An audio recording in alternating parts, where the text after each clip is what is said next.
Ready, boys? Let's go. So,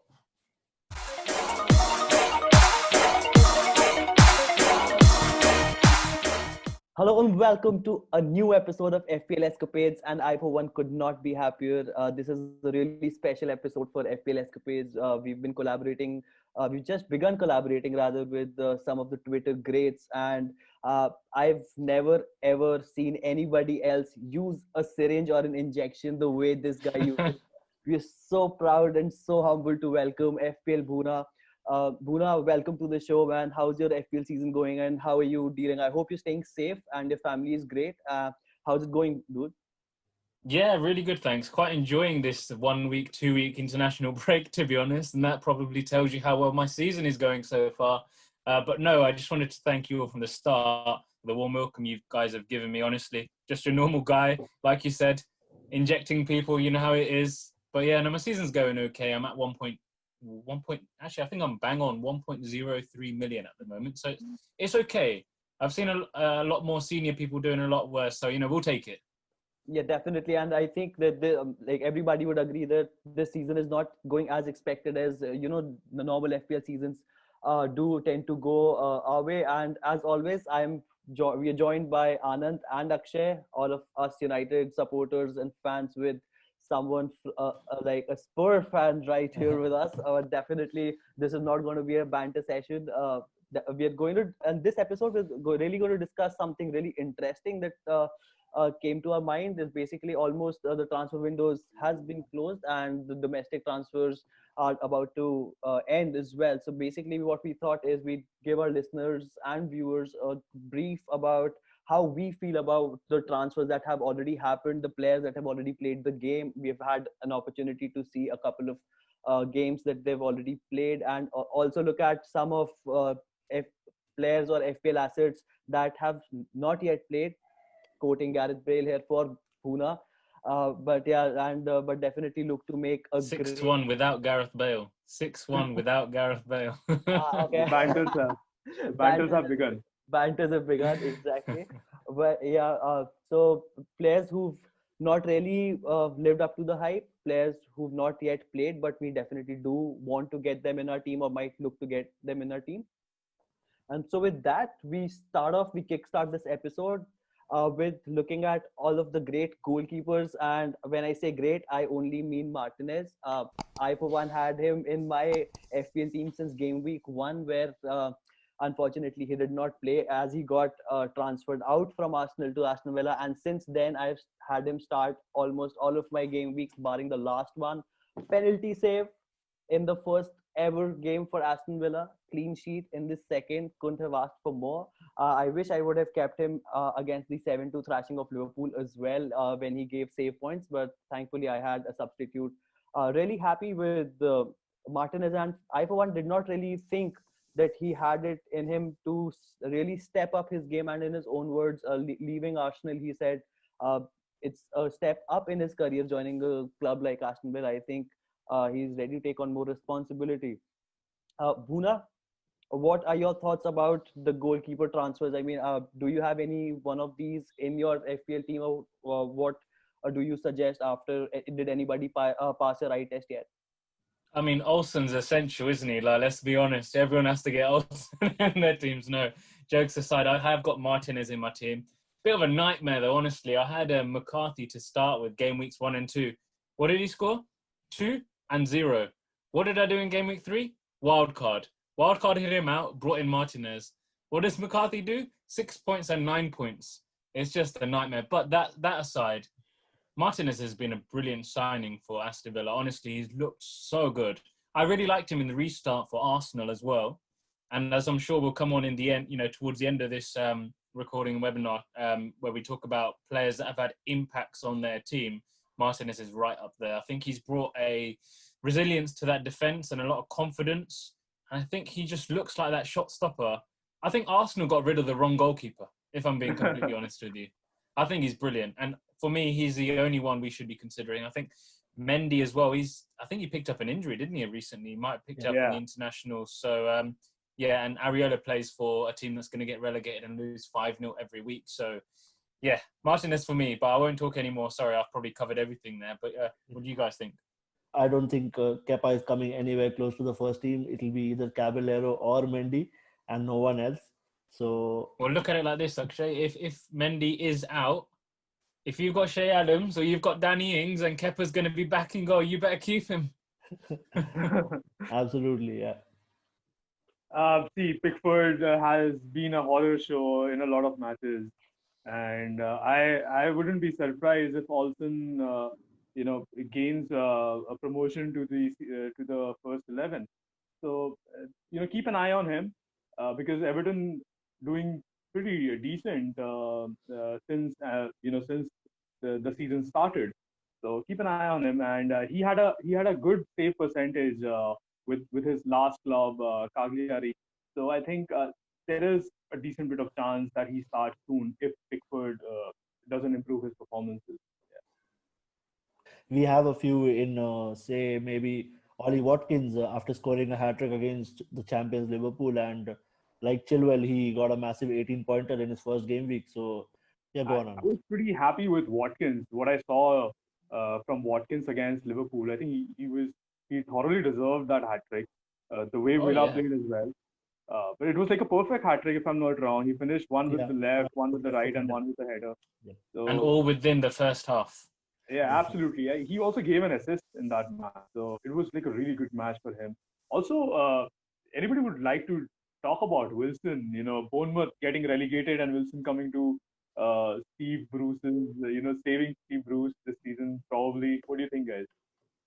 Leading the line for Newcastle alongside Andy Carroll, who might not be a regular. So Wilson is someone who's going to start all games if he stays fit, and we already have seen the pattern for penalties. So they might get a lot of penalties with some tricky players like Almiron and Saint Maximin. I think Wilson could be an interesting option going forward. For sure. There's only one player that really sticks out to me and is quite attractive, and there's another player that I wildcarded out in game week 3, as you can imagine, James Rodriguez. What a player he's been. He's been very instrumental. I know that we're going to come on and talk about Decoria and the impact he's had on that Everton team, but James Rodriguez has really transformed that Everton side, and I think it's going to be really interesting. This weekend will be the real acid test, though, for James Rodriguez. And because of the fixture, albeit Liverpool can't seem to defend at the moment, is probably why I'm going to refrain from bringing him in for at least another week. I want to see how they do. But he's been brilliant. Some of the other players, we need to see if they're, the real deal or if they're just a flash in the pan. So the likes of Watkins and Chilwell. This was Chilwell's first game. Don't get me wrong. He had an absolute blinder. This was Watkins' third game. And he seems to have caught a Liverpool side just at the wrong time with the Alisson injury. And, they just didn't seem to turn up. He didn't do too much more in the first 2 games. So I'd like to see a bit more consistency from Watkins personally. So if you can continue that form, I think he's going to be an FPL gold. He looks brilliant. What about Castagna? I think star signing from Atalanta. Atalanta had a great season last year. We all know a great run in the Champions League as well. Their debut season actually in the Champions League. Yeah, he's ridiculously attacking, isn't he? He almost plays like a right forward at times. He's always in there. He reminds me of Matt Doherty from last season at Wolves. He's a very interesting one. Absolutely. I think the first header he scored, he gives Doherty impressions because Doherty used to score some similar goals. But then now, what do we make of this kind of that last Leicester result though, where they got absolutely schooled by West Ham? Was that a one-off? We need more data. We need to be able to see whether whether this is something that is now a turn in the road, and whether Leicester aren't as such a strong defensive asset, or we'll see. Time will tell. But he's a good one. Absolutely. Even with Pereira coming back, Ricardo Pereira, once he comes back, I think Castagna Where's he will going to go? To the left. He'll probably move to the left. So but we That's don't know how he's Justin, gonna do. That's why Justin's position is not safe anymore, I guess. I don't know. I disagree with you. And obviously, you guys know my kind of with Justin being at Luton. I tell you what, he's been playing really well for Leicester this season, and I don't think Pereira is going to come straight back in there. I think it's going to be they'll start. If Leicester continue this kind of downfall of like conceding goals, I think if they notice a difference, I think they might bring Pereira back in. But until he makes any real errors, I think that's his place to lose. I'll be honest. There's no need to rush Pereira right now. He's we know his we know what he's capable of. Yeah. But Absolutely. yeah, time will tell. It's pretty harsh to declare these people they've been missed. But like Saliba, was signed last season, but then he went back to his club, and Arsenal brought him back this season, but he hasn't started at all, and his price is dropping day by day. He's 4.2 right now, so I think Saliba is somebody that uh, I personally believe that is a miss so far. A lot of people brought him in their FPL teams. One guy that I haven't mentioned here, rather we haven't mentioned here, is Vinagre. I think Vinagre was the biggest miss of the season. What a He's been troll. shipped out. He's been shipped Biggest out to bandwagon. he's been shipped out to another club. I think a lot of people got him. But Bhuna, what do you feel? Who, according to you, have been standout misses so far? So the player I really want to lay into and really be like, he's shocking and he's a terrible miss. When you think about it, it's probably a bit harsh. And you know who I'm talking about here because we've had this conversation offline too. And we're talking about Werner. But I think we need to put into context the fact that half of the new Chelsea signings haven't really played. Plus, Pulisic, who was, an absolute star in the restart, hasn't really started. But I think once Ziyech is back, which apparently, so Ziyech played some minutes for Morocco yesterday or today, but he was taken off as well. Yeah. He was taken off as well. So he provided an assist as well. A good assist, yeah, but he was taken off. I don't know if it was injury or if it was just to, monitor him. But when he's back and you've got Pulisic flying and Werner's back up front, I think then we'll be able to really judge him. But based on, the value and his ownership so far this season, I still think we have to consider Werner the biggest miss. Yeah, I completely agree. And I mean, from an FPL asset perspective, Timo Werner has been costing all of the rest of my players are going up in value, and this bugger keeps falling down. But I love it. I've been injecting on Twitter because of him. It's so fun, honestly. Yeah, but definitely given his ownership, which is now considerably low, given that it started at almost 40% and now it's almost half of it at 21, it does. You still have that in the back of your head that if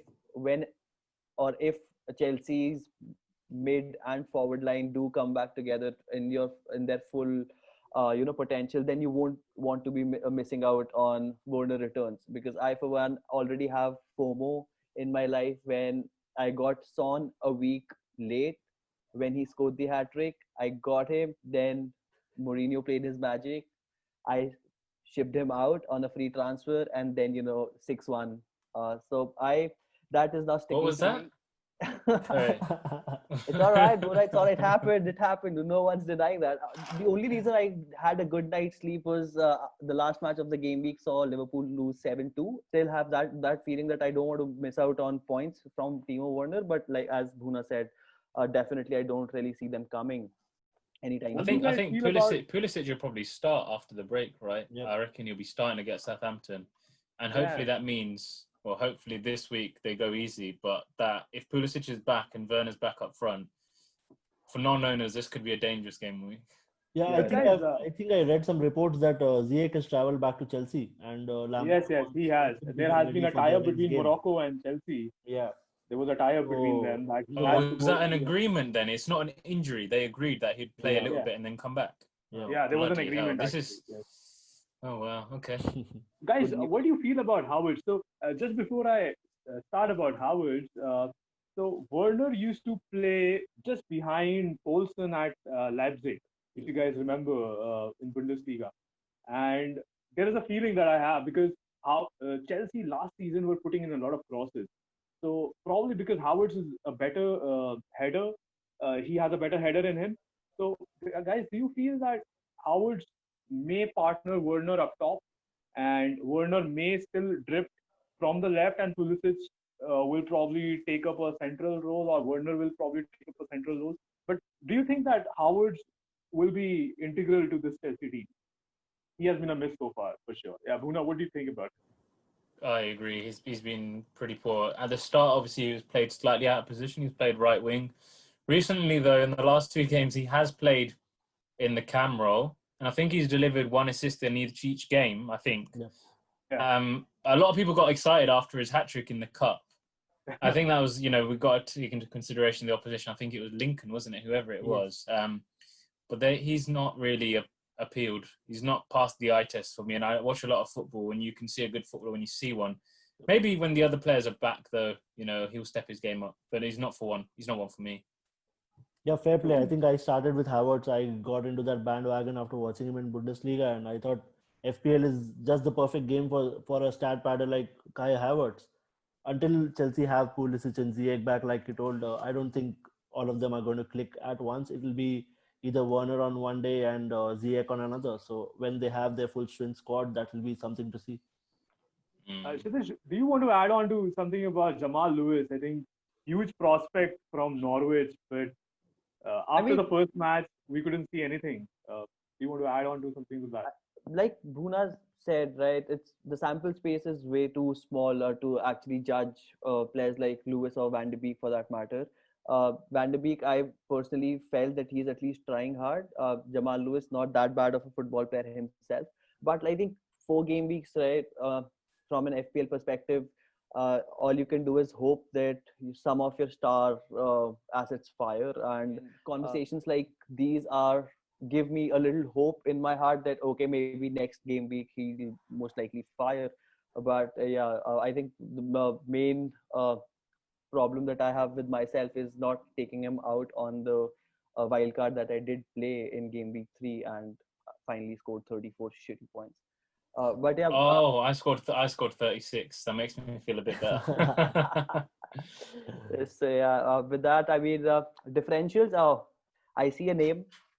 I'll just throw it to Bhuna directly. And I'm like really interested to see how Cavani fits in the United team lineup. And I think Ed Woodward was given given information about okay, Martial's gonna get a red card. It's better that you go and sign another striker. But coincidentally, he'll be wearing number 7. So after a very long time, I hope the curse does not follow him. But Bhuna, I see one man. You've spoken about him earlier as well in this recording. Gareth Bale. Rodrigo. Nah, dude, your boy, Gareth Bale. Really must be really excited to see him back in the Premier League, aren't you? Oh, it's exciting times. If we can beat United 6-1 without Gareth Bale, it's just really looking forward to see what he. You guys hate me right now. Really looking forward to see what he can do. When he's playing as well. I mean, we've got a front three because I think Bale will slot in where Lucas Moura and Lamella have been playing on the right wing. You'll have Son on the left and Kane up front.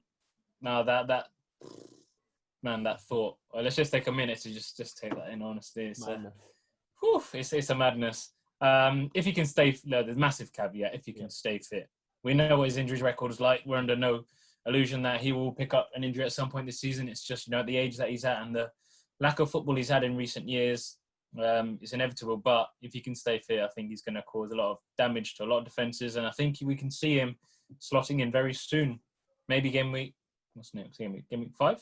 Game week 5. Maybe game week 5 against West Ham.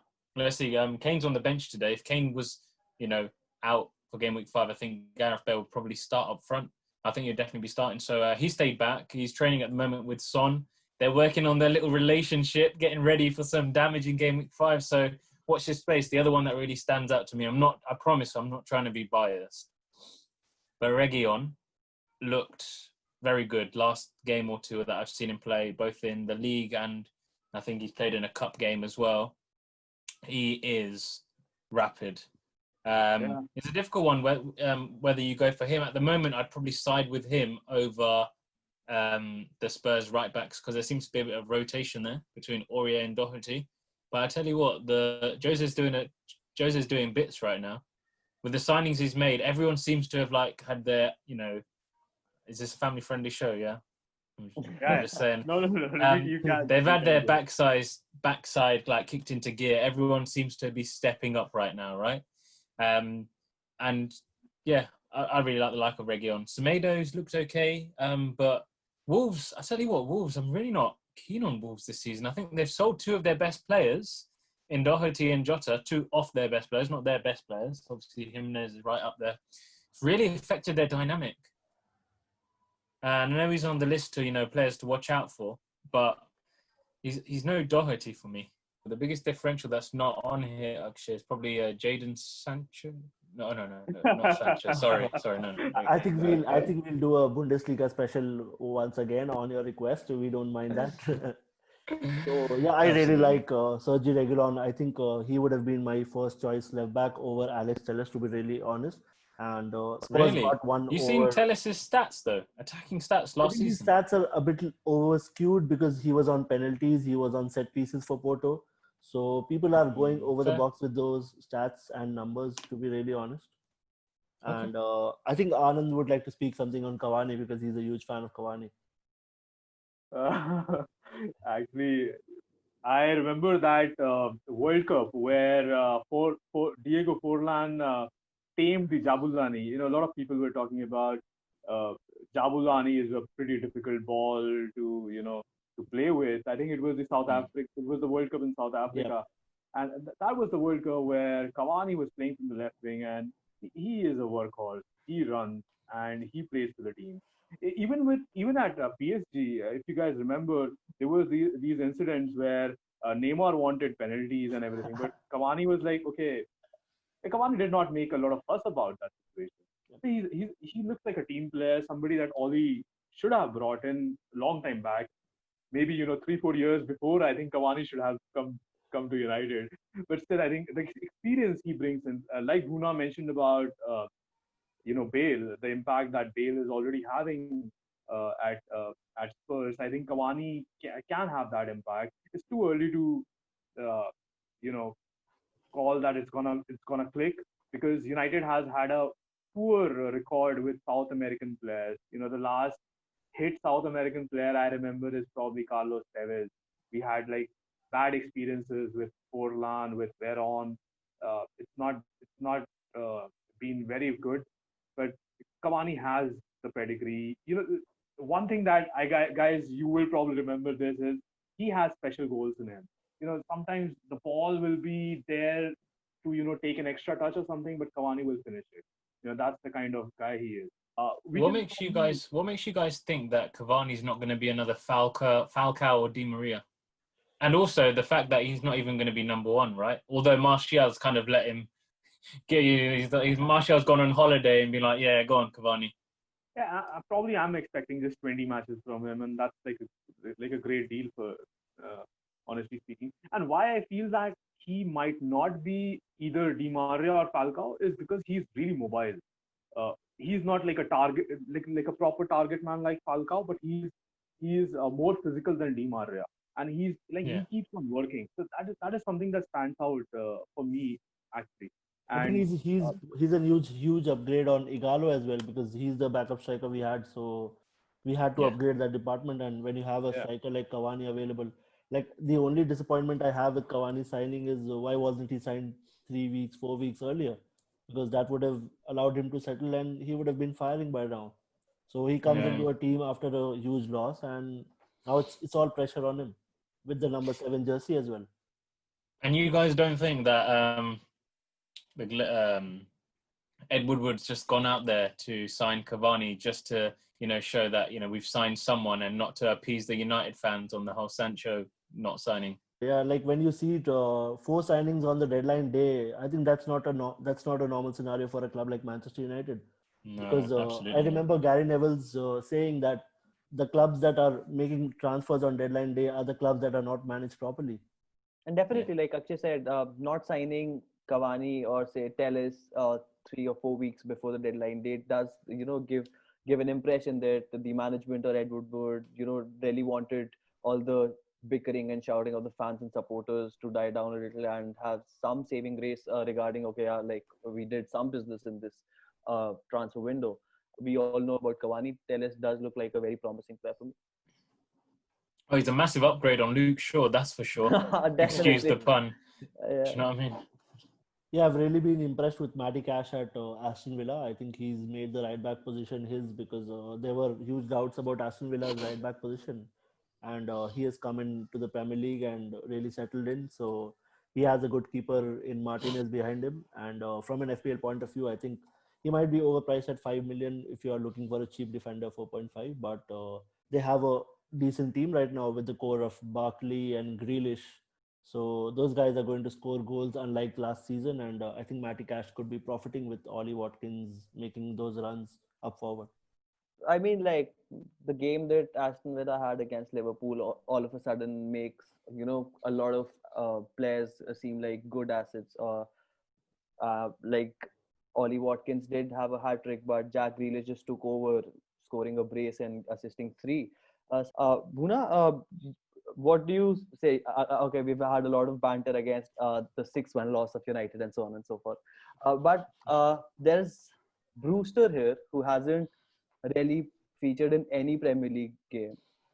Well, the sale of Brewster for 23 or 25 million shows me that Liverpool know how to do business and Sheffield United were absolutely desperate. Them paying that sort of money, you would think he's nailed on to start every single game there, 100%. He's got Fulham this game. I've got him in my team from when I wildcarded, so I'm half tempted to play him this week. Is a bit of a risk. The other player I'll be benching is Shea Adams, but if, like we said earlier, if Kepa's back in goal, then do I just play Shea Adams? All this time he's been due a goal. Could this be the week when I bench him that he scores? Who knows? I think he's a great talent, though. He's got 3 difficult fixtures after Fulham. He's got Liverpool, Man City and Chelsea, but after that it's a sea of green. So if he can do something in this game, and if he can get any sort of attacking return, even one across the next following 3 fixtures against Liverpool, Man City and Chelsea, I think he's could be on a lot of people's radars. And for me, he's the standout there. In addition to Barkley. Barkley could have had a hat-trick himself against Liverpool. I know, like we said, we've said it multiple times now, it's one game. Need to see how he does across multiple games. But he looked like the Barkley of old, like the Barkley we remember from the Everton games, but a better version of it. He looked really, really good. So him and Brewster are probably the 2 that stick out for me. The only reason why I've not kind of touched on Cash, obviously you've mentioned him already, Akshay, is because a lot of managers tend to have Martinez in their team already. Yeah. So are you going to double up on Villa? Probably not. You've also got another player that's not there at the moment. He's gone up in price now. He's scored a few goals from centre-back for Villa. We know who we're talking about. The guy that almost stamped on Ibrahimovic's head, Tyrone Mings. He started off really well and he got an assist for England the other night as well. He could be another option. But like I said, if you've got Martinez, you're probably not going to be considering him. If you are, you're probably a lunatic. But hey, it is what it is. Yeah, it can be, kind of a double whammy if you double up on Villa defense. But although, Villa has been really good post the restart. They survived last season, and that was due to because they were defensively pretty strong. Guys, have you heard about this guy called Vladimir Kupol, the latest coup for West Ham? I watched him. West Ham fans are pretty excited about this guy. He came from Slavia Prague and has a really good pedigree, what I've heard and what I've seen. I usually kind of, just open up YouTube and see all the players who've been transferred in, and he has a shot in him. He is kind of like an Oriole. While taking his shot, he takes those diagonal across shots while, he moves up top quite frequently. And in the last match, he also recorded 2 key passes. So, yes, I think West Ham has really difficult fixtures. Nobody is probably going to get in a player from West Ham, that too from their defensive unit. Probably Antonio is somebody that people will be eyeing up. But I think Kufal could be ones to watch out in the near future. Is he a right back? Yeah, he's a right back. Yeah. So he reminded me of Zabaleta not in the way that he plays, but in the way he looks. He looked really good. He did look good against Leicester, though. He made them. Yeah, he was defensively quite strong. He could be a really good signing for them. They've got Fredericks out injured. Yep. Yeah, Frederick is injured. Yeah. So you think that's his place, and Souček and Kufal, I believe they're from the same country as well, aren't they? They're quite a partnership growing there. Yeah. I think David Moyes needs to continue his isolation because.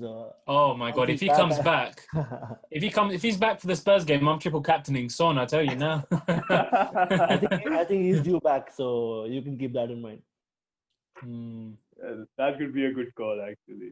Since he has gone, West Ham's fortunes have just turned. I think if it does happen, can you imagine they get battered, and Moyes is on the touchline? That is no. I That is mean, not a coincidence. They're gonna I mean, send the him back assistant, surely. Moyes will probably retire after this. He'll say that my assistant is better than me, probably. Again, a very harsh section. It's the ones to avoid. Bhuna, like, again, starting from you, what do you feel about this list or anybody else you have in mind who should be avoided at all costs? You see their Yes. price falling. Uh, you Do know, not bring in Ruben Vinagre. Little shit. I brought him in on my wild card, Oh, wow. and then you know what happened after that.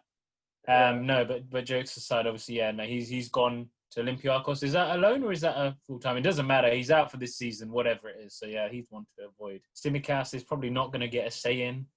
Thiago Silva. This one, obviously, I gave you my thoughts before we came on as well on Thiago Silva. I think this could go either way.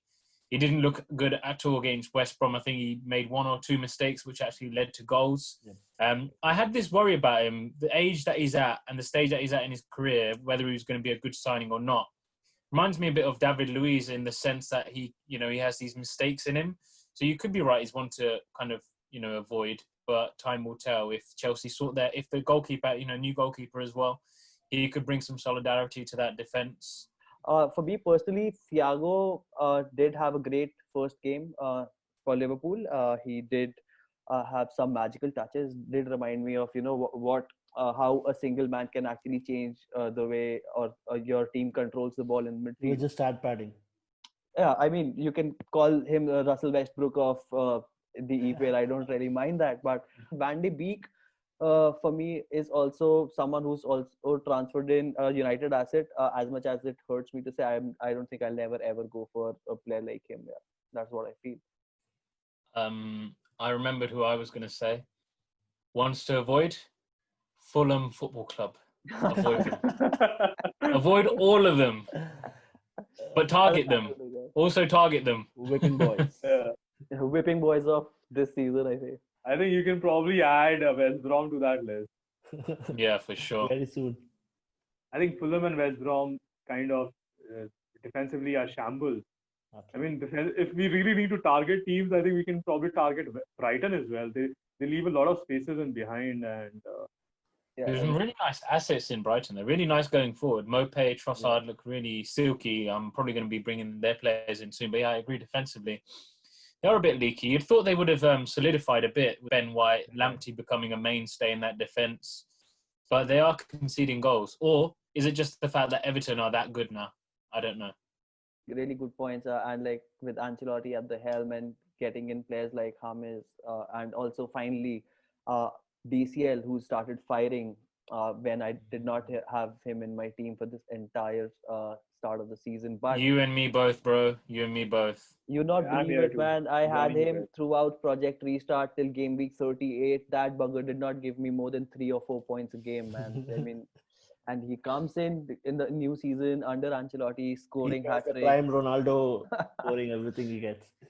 Yeah, and definitely. And with that, I think we should move on to the final section of this video, wherein we discuss about the top 11 players to have, real good impact on their club. So basically, not having a real impact from an FPL asset perspective, but definitely changing the way their team has played. We've had a discussion on these guys before. Before I throw it to Bhuna, I know we're again going to talk about how Timo Werner is just a waste of space. Definitely, I agree with you as well. I've seen his value drop down from 9.5 to 9.3. 10 goals Chelsea have scored. He's only given 1 assist. I don't know what that guy is doing on the pitch. I completely agree with you. But all in all, if you have to say pick 11, do you agree with all these assets the way they have or can change the way the team is playing, or would you say replace somebody in the given position, also already given that Timo Werner is not a part of your plan? I mean, I think they've all got good reasoning behind why they're in this particular team, except Werner, like we've said. But we will look beyond that. That's not a big deal. I just want to touch on some of the ones that really stick out to me. We'll start with in goal, Martinez. I think he's made a massive difference. He's brought a lot of confidence to a defence which last season was very frail. This season they're looking a lot better. Mings, like the signing of Matty Cash, have really helped them. And now they're bringing in, this season, Villa have done some really good business. Last season, they spent a lot of money on they didn't really do enough due diligence. They weren't signing players that are kind of proven. They've got that this season with Martinez, Barkley. There's one or two others.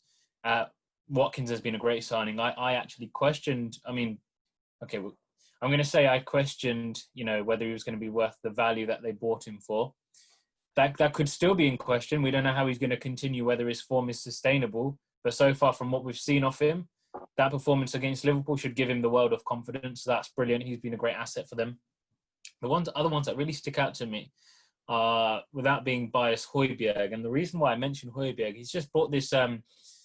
You say winning mentality. I want to use the phrase winning mentality. He's not won anything, but he's a born winner. You can tell he's got that mentality that Spurs lacked. We didn't have that in the midfield. Like you guys might have seen when Aurier won the ball back against Man United late on in that game. Højbjerg celebrated that. He was like, yes, like good, just for winning the ball back. And that's what we like to see. And that's what we've lacked. So that's why he, for me, is a really standout option. And I questioned the signing of Højbjerg early on, game weeks 1 and 2, because he didn't look that good. Then, especially when you see the likes of Everton doing so well, with Allen being an absolute stalwart, as well as Doucouré, who are two other players, both probably should be on it. The whole of the Everton midfield should be on it. Doucouré, Allen, Rodriguez, all of them have made a massive difference to that team. I think they've been brilliant. Castagna has been brilliant as well for Leicester. Can't neglect him at right wing back. He reminds me, like I said, of Doherty last season. Doherty, always in the box. You forget sometimes he's a defender. Those players probably stand out for me right now. Ruben Dias, he's had, one game for City so far. We can't really say, how good he's going to be. He looks good, but we need to see more information on him. Gabriel, he plays for Arsenal. I can't comment, I'm afraid. But otherwise, I'm not a massive fan of Wilson. I think it's just one of those things, when players have done well for you or not done well for you, you kind of keep that in your mind. And he's one of those players that have burnt me a little bit. So, but I can see why he's in the team. I'm sure it took a lot of restraint on your part, not bashing Timo Werner all over again, given that I'm trying to give him a bit of a, trying to go soft on him this time, giving him enough grief. Like I said, though, Chelsea have been without their signings, their new signings. Half of their team haven't played yet. Chilwell's, on his way back. Ziyech is now starting to be bedded in. And Pulisic will probably start the next game. I think we could see a different Werner moving forward. I don't know what I can't remember what their fixtures look like moving forward. I know they've got Southampton next. That could be a good fixture. That could be a bloodbath, actually. We'll see. Absolutely. Anand, Akshay, any thoughts on this team or any other player or any closing comments before we wrap this up? I just wanted to add on Højbjerg. Bhuna, so this is again for your information. So he was a winner with Bayern Munich before Southampton. He actually won the Champions League, although again he was a substitute for sure. But he won the Champions League. I did not know that. Wow. Yeah, and he also won the Bundesliga twice. Okay. Yeah, but he was the Bayern Munich player in 20. So he won the Bundesliga in 2012 and 2013, and he won the Champions League in 2012. So there is some winner's mentality over there. I think regarding Wilson, he. A lot of people on FPL community, just say that he's the biggest FPL troll that they've seen. So he comes up with a patch of like, say, 7-8 games where he scores a lot of goals and then he suddenly gets injured and he just goes off the ball suddenly. But yeah, so far I think Newcastle is really benefiting from the experienced player that he is. He's like a star poacher. He's always there in those positions. Even post restart. Although he couldn't keep Bournemouth back in the Premier League, but after the post start, I think he was quite sharp. He looked really sharp, and he's continuing his form from there. We've little to choose because the sample is too less. But I think with Havertz and Bale, there is some Real Madrid reunion kind of happening in EPL, and Havertz has just taken the Premier League, part. Although it's too early to say, but yeah, we can definitely see that there is some great impact that Ancelotti has brought in because of the signing of James, Doucouré, and Allen. Yeah, I think the biggest impact, if you want to point out one player who's made the biggest impact, it has to be James, like not just FPL I wise, for agree, the team as well. 100%. So we've already spoken a lot of Højbjerg, but I don't know why he gives me a mix of maybe someone like a Dembele and a Wanyama. So he gives you both of those elements. He's a brilliant passer of the ball. We saw that pass to Aurier for that goal, and What a ball that was, right? absolutely, yeah. That was a brilliant And ball. you've already touched upon the winner mentality. So we've already seen the titles he's racked up at Bayern, and I think he has that DNA in him. And you can see that during the game, he makes those tackles, and it's not just a half-hearted tackle. He goes all in. So you like to have those players in your team. And for me, he's made a massive impact and could perhaps be Spurs' best signing if you look for the future. Yeah, for sure. Yeah, guys, but the disclaimer is never have Højbjerg in your team. No matter how Yeah. hard Bhuna tries to convince you, but no, he's not an FPL asset. Triple captain Højbjerg, guys. Triple captain him. Definitely great points. And yeah, with that, we come to the end of this video. Bhuna, thank you so much for being a part of the FPL Escapades family. We're just a little small venture that just three boys from India trying to do. I mean, thank you so much. You've brought so much to the table. It's been an absolute pleasure having you uh, on the panel with us for Game Week 5. Definitely look forward to, connecting with you all over again and having a great time speaking about all about football. With that, we do come to an end of this episode. I hope we've been able to provide some great value, or at least, if not us, Bhuna has had the opportunity to provide you some great insights and value through this recording and through this video.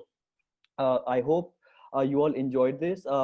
We give a huge shout out to Bhuna. Go follow him on Twitter at FPL Bhuna. That is FPLBHUNA.